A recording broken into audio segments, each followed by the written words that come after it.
Bonjour chers élèves, je suis heureux de vous voir une autre fois avec une nouvelle séance de traitement de texte. Bien sûr, j'essaie d'expliquer le plus important et d'une manière brève afin que la vidéo ne sera pas longue. Et à vous d'explorer les autres outils que nous n'avons pas vus. Alors, toujours on est en train de voir les outils qu'on a besoin pour obtenir un document texte bien présenté, bien clair, bien compréhensible. Bien sûr, dans la vidéo précédente, on a vu comment insérer les objets, on a vu comment insérer un word art, on a vu comment insérer une image et une forme. Et on a vu aussi comment on les mettre en forme. Et voilà le document qu'on a obtenu. Donc voilà, donc regardez le titre, il est en word art. On a ici une image, une forme en bas. Alors, pour bien commencer cette séance, on va commencer par cette activité. La question 1.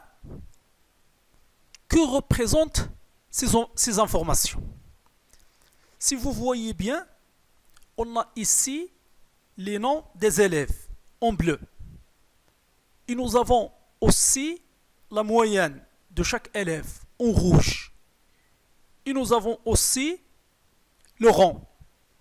Le rang, ça veut dire le classement de chaque élève. La question 2. Est-ce qu'ils sont bien organisés? Voilà, très bien. Votre réponse est juste. Ils ne sont pas organisés.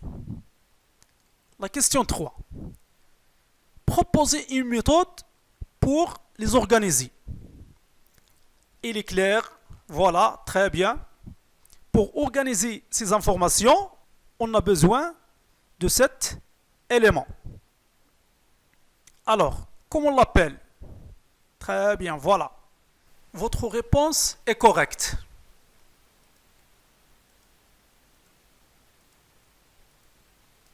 Maintenant, on passe aux éléments d'un tableau.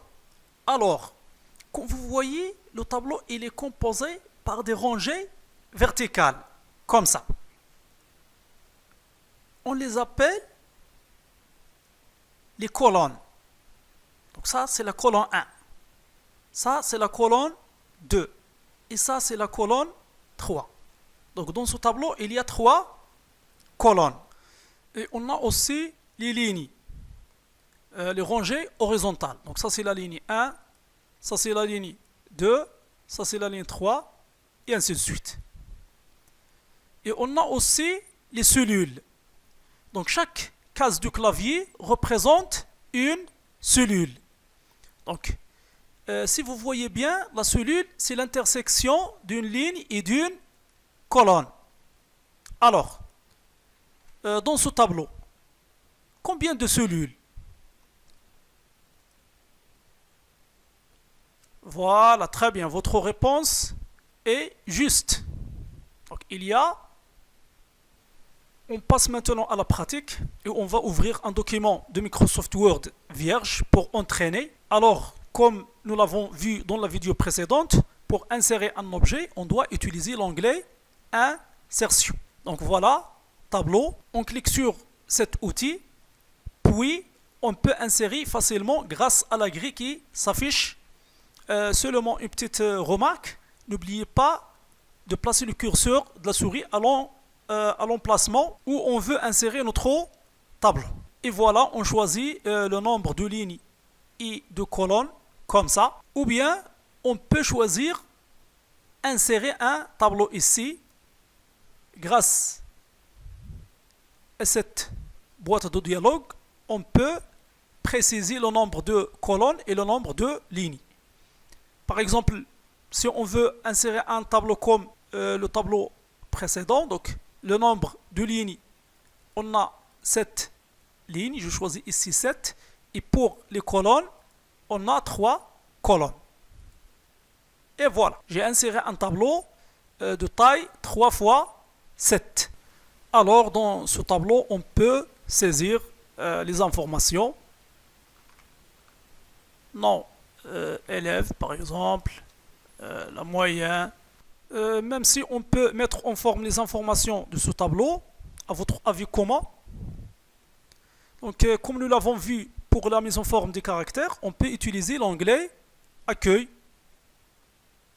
Seulement, pour sélectionner le tableau totalement, on peut cliquer sur ces quatre flèches, comme ça. Voilà, maintenant le tableau il est sélectionné. Ou bien, on peut sélectionner seulement une partie de tableau en utilisant la méthode de cliquer, glisser. Donc, on peut sélectionner, par exemple, la première ligne, ou bien on peut sélectionner un ensemble de cellules. Bon, donc pour les en-têtes de tableau, donc je sélectionne les en-têtes de tableau. Je peux les mettre en rouge, par exemple, voilà. Je peux les mettre en taille 18, en gras. Même si pour les noms des élèves, on peut les mettre avec une autre couleur, par exemple en bleu, en gras, une taille 16 par exemple. Et la même chose pour les autres informations. Et je peux aussi sélectionner tout le tableau et je choisis ici centrer pour mettre les informations au centre. Pour la mise en forme du tableau, d'abord on doit le sélectionner. Et comme vous voyez, ici deux onglets apparaissent, création et disposition. Avec création, on peut changer les bordures de tableau, ça veut dire les lignes de traçage. D'abord, on précise le style. Je choisis par exemple ce style et je choisis la couleur, par exemple cette couleur. Et après, pour les bordures, je choisis avec cette petite flèche à droite toutes les bordures. Voilà.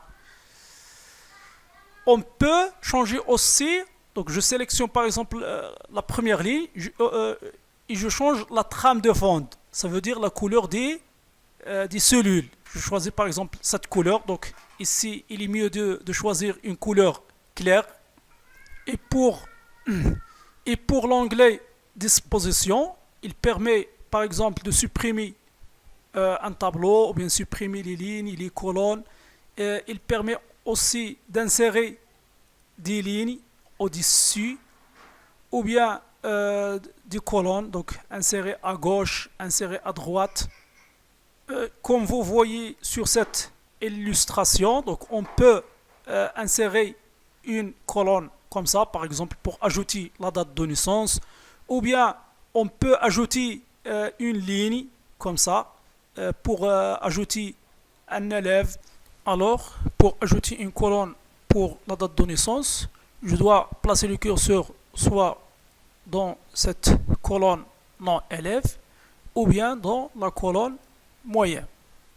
Puis, dans l'onglet disposition, on choisit soit insérer à gauche ou bien insérer à droite, selon l'emplacement du curseur. Alors, pour moi, maintenant le curseur il est dans la colonne moyenne, alors je dois choisir insérer à gauche. Et voilà, j'ai inséré une colonne. J'écris date de naissance. Alors, comme vous voyez la date de naissance ici, pour la mettre dans une seule ligne, je peux redimensionner les colonnes de mon tableau facilement. Donc j'utilise cette méthode. Donc je redimensionne la largeur de la colonne. Voilà. La même chose pour la colonne de la moyenne. Et comme vous voyez maintenant, la date de naissance, il est dans une seule ligne. Et on peut ajouter une ligne de la même manière. Je place le curseur de la souris ici et je choisis par exemple insérer en dessous. Et voilà, on peut ajouter un élève ici. J'ajoute une colonne à gauche par exemple, comme ça. Je vais redimensionner. Bon. Donc je vais essayer maintenant de mettre ces cellules dans une seule cellule. Donc je dois les sélectionner et après je choisis ici fusionner. Comme vous voyez maintenant, fusionner ça veut dire l'intégration d'un nombre de cellules pour qu'il devienne une seule cellule. Je vais écrire ici un texte, par exemple, classe première année. Comme vous voyez, pour mieux présenter ce texte, dans cette cellule, il est mieux de changer l'orientation de ce texte. Donc, on va changer l'orientation de ce texte avec cet outil orientation du texte. Donc, voilà, comme vous voyez maintenant, le texte il est vertical. J'ai ajouté une colonne à droite pour les observations. Alors maintenant, je veux diviser cette cellule en deux cellules. Pour cela, je dois choisir fractionner. Fractionner, ça veut dire diviser. Il nous donne cette boîte de dialogue. Donc je choisis ici le nombre de colonnes et le nombre de lignes. Donc pour moi, je veux une seule colonne et deux lignes. Et je clique sur OK. Voilà, maintenant, cette cellule elle est divisée en deux cellules. Donc pour la première, j'écris par exemple bien. Et pour la deuxième, assez bien par exemple. Alors je peux changer la couleur en rouge par exemple. Et je peux les mettre au milieu de la cellule en utilisant cet outil centré. Voilà. Donc pour les élèves qui ont une note supérieure à 14 ont l'observation bien, et pour les élèves qui ont une moyenne inférieure à 14 ont une mention assez bien. Donc il vous reste à réaliser un tableau comme celui-ci sur un document vierge, et dans le document internet d'insérer un tableau comme ce que vous voyez ici en bas. Regardez, donc ce tableau il représente les années et le nombre d'utilisateurs de l'internet au Maroc. Et à bientôt.